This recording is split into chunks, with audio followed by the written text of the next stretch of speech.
A esperança se transformou em lágrimas, frustração. Os últimos minutos na primeira divisão foram tão sofridos como as outras 37 rodadas.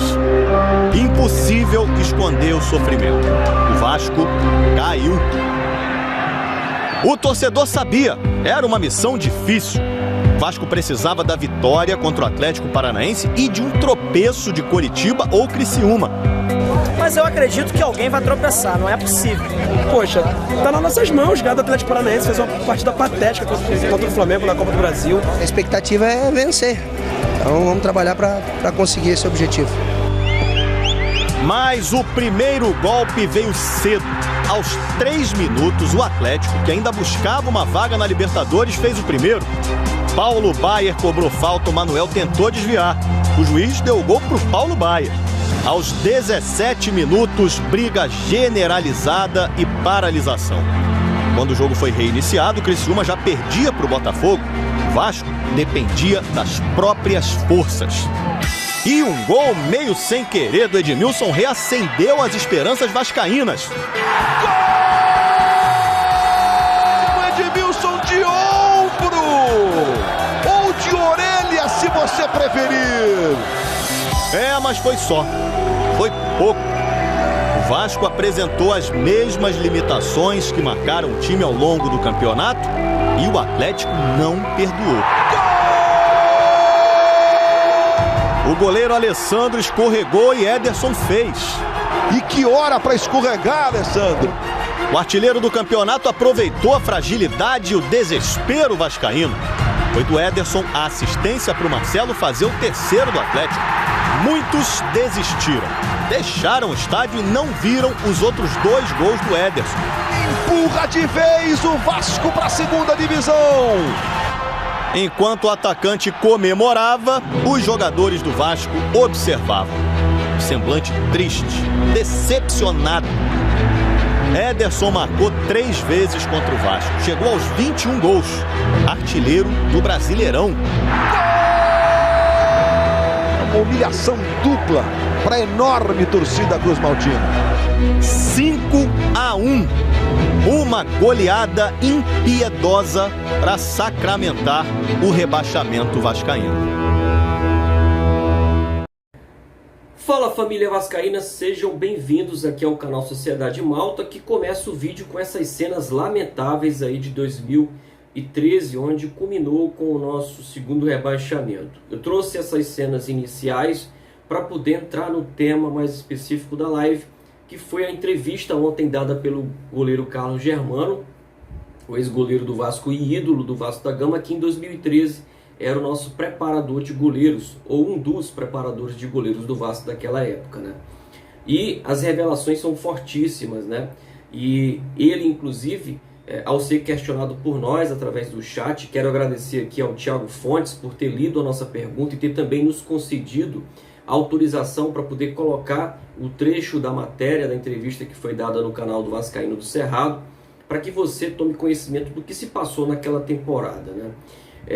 Carlos Germano faz revelações fortes, como por exemplo, eu questionei ao Carlos Germano a temporada 2013, onde todos os goleiros do Vasco, ali o Michel, o Alessandro e o Diogo Silva, foram testados pela comissão técnica, mas nenhum se firmou como goleiro do Vasco da Gama.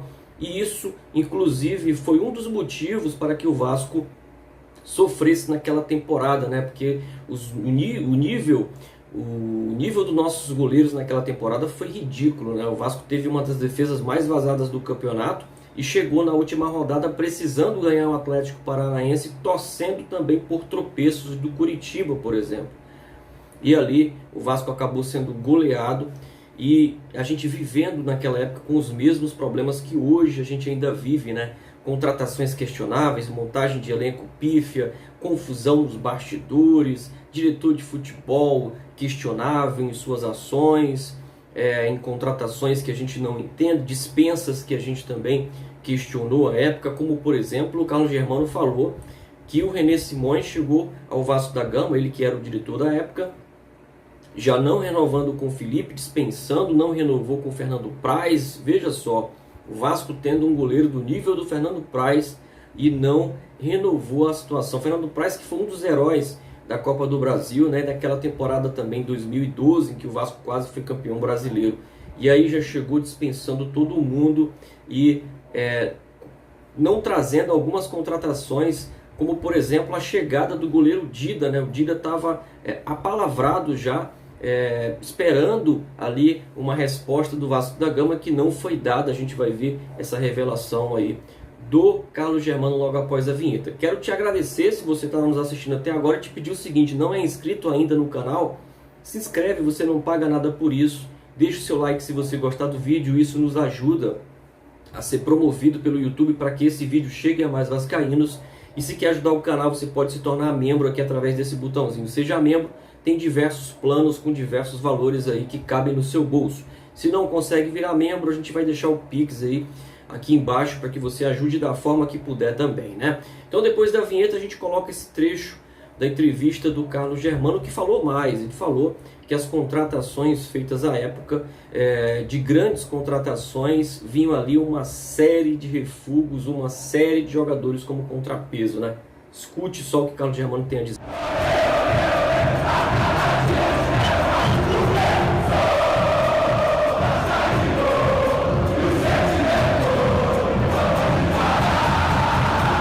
Tem uma pergunta do Danilo, de Sociedade Malta, meu amigo Danilo está aí.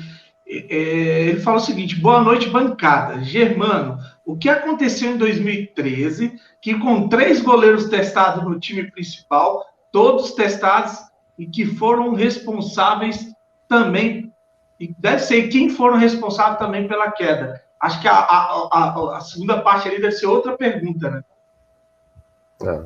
Sim. Aqui ele fala que o que aconteceu com os goleiros testados em 2013, né? Todos testados no time principal. As pessoas sempre me perguntam, né, o Fábio, e eu dou sempre a mesma resposta, porque foi realmente o que aconteceu, né? O Alexandre vinha jogando no lugar as 2 vezes que jogou no lugar do Fernando Praz, ele foi bem, né? Só que aí quando vem o René Simões para o clube, o René Simões não renova o contrato do Praz, nem do Nilton, cabeça de área, e nem do Alexander, atacante. E nem do Felipe, né? Não deixou o Felipe nem participar da despedida do Pedrinho. Isso. Impressionante, isso. Né? E o Vasco... Mas tá, isso acontece muito no Vasco. Tá respondido. O Germano quer dar um papo com os garotos que estão subindo. É sempre uma desconfiança. Eu não sei tanta desconfiança, não sei porque eu não posso reunir a garotada e bater um papo com eles, cara. Eu não sei por que existe isso dentro do clube. Cara, é impressionante. É impressionante. É treinador que fica desconfiado, é fulano que fica desconfiado. É uma loucura isso, cara. Será que eu vou estar querendo reunir os garotos pra quê? Claro que é para dar... Eu me vi ali, eu quero que eles subam também e vençam dentro do clube, cara. E aí... Os caras têm maldade na cabeça e tem maldade em tudo, Germano. Pois é, tem maldade na cabeça e tem maldade em tudo. Exatamente. Aí o clube está na situação que está hoje. Porque você não pode chegar num menino desse e falar, pô, gente, vamos lá, entra, faz isso, faz aquilo. Ou no treino mesmo. Não é nem no jogo. O jogo nem abre a boca. Mas no treino, porra, se dedica dessa forma, recompõe, faz isso. Quer dizer, parece que você está entrando no trabalho dos caras, então não é nada disso. Você está incentivando para que o moleque ganhe cada vez mais casca e mais força pro time. Mas voltando aos goleiros, cara, a gente tinha um Alexandre que depois joga o estadual e o meu acordo com o René Simões era o seguinte: deixa ele jogar o estadual que a gente vai ter um parâmetro, se vai continuar ou não, né? Ou se a gente precisa contratar alguém. E foi o que aconteceu. Não foi bem. E as substituições constantes do... Aí o René Simões trouxe o Alves, a Michel, né? O René Simões me traz o... Sendo que naquela altura, o Vasco... Cara, aconteceu tanta coisa. Desculpa, quem foi que perguntou? O pessoal da sociedade. Danilo. Hã? Foi o Danilo. Danilo, amigo nosso. Ô Danilo, vamos lá. Então aconteceu tanta coisa nesse ano que eu só fui saber há pouco tempo atrás, em relação até mesmo à negociação. Eu fui saber que o Dida praticamente estava acertado com o Vasco naquele ano para jogar pelo Vasco. Marcelo Groi também, né? Marcelo Groi também. Marcelo Groi. Não, o Marcelo Groi, o Marcelo Groi foi um pedido. O Marcelo Groi foi o seguinte: por que o Marcelo Groi? O que aconteceu no Marcelo Groi? O Dida estava acertado e eu não sabia, ninguém sabia, né? Tanto é que o Dida está esperando a resposta do Vasco até hoje, se ele vai vir jogar no Vasco ou não, né? Porque deram o bolo no cara. Aí o que acontece? O Dida vai pro Grêmio. O Dida vai pro Grêmio, quem vai pro banco? Marcelo Groi. Ah, tá. Né? Entendi. Pô, cara, o treinador do Palmeiras hoje, que era do Grêmio, o Rogério, que é treinador do Everton no Grêmio hoje, treinador de goleiro, era do Grêmio. E o meu papo com ele em São Januário é o seguinte, cara, o Groi não viria pro Vasco, cara. Ele não tá jogando no Grêmio, seria bom até para ele jogar. Eu falei, pô, Germano, maravilha, vamos trazer. Você consegue? Eu falei, consigo, eu vou falar com a diretoria do Vasco, vamos ver se a gente traz. E o papo foi o seguinte, Germano, o Vasco não tem dinheiro. Entendeu? Fica tipo assim, fica na tua, né? Eu falei, pô, aí é foda, né, cara? Aí o que você vai fazer? A não ser que eu botasse feira, fosse treinar e fosse pra... E aí, quer dizer, o Dida que estava acertado não vem, porque tomou bolo do pessoal que estava e o Vasco que não quis na época, o Dida? Não, foi o Vasco. O Dida estava esperando, deve estar esperando até hoje o Vasco dar uma posição. O Vasco nem respondeu o cara. Acertaram e aí o Groi foi da mesma forma, pô, fica na tua. E depois de toda essa novela, quando o Ricardo Gomes assume a direção executiva do clube, ele me pergunta, Germano, quem você quer?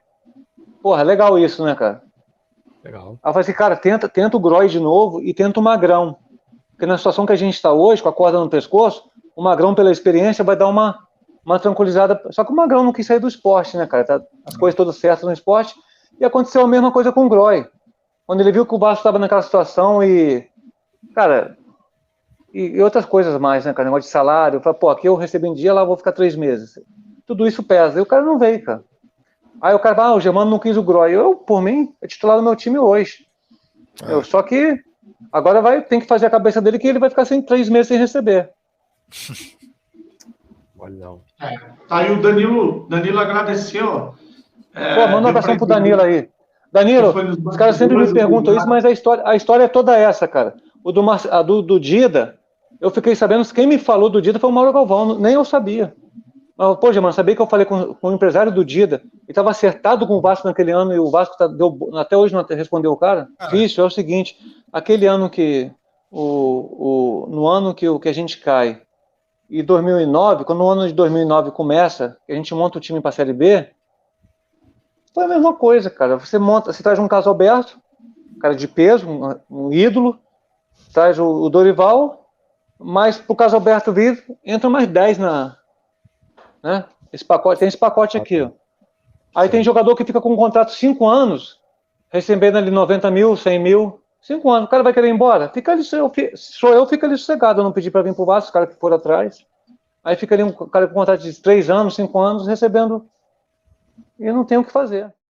Bom, o vídeo ficou longo, né? Mas espero que você tenha assistido porque foi importante. O Carlos Germano falou aí que o nosso goleiro poderia ter sido o Dida, poderia ter sido o Marcelo Groi, mas a diretoria que aí esteve durante esse período preferiu trazer Michel Alves, que foi um dos responsáveis aí pela nossa queda para a Série B em 2013, né?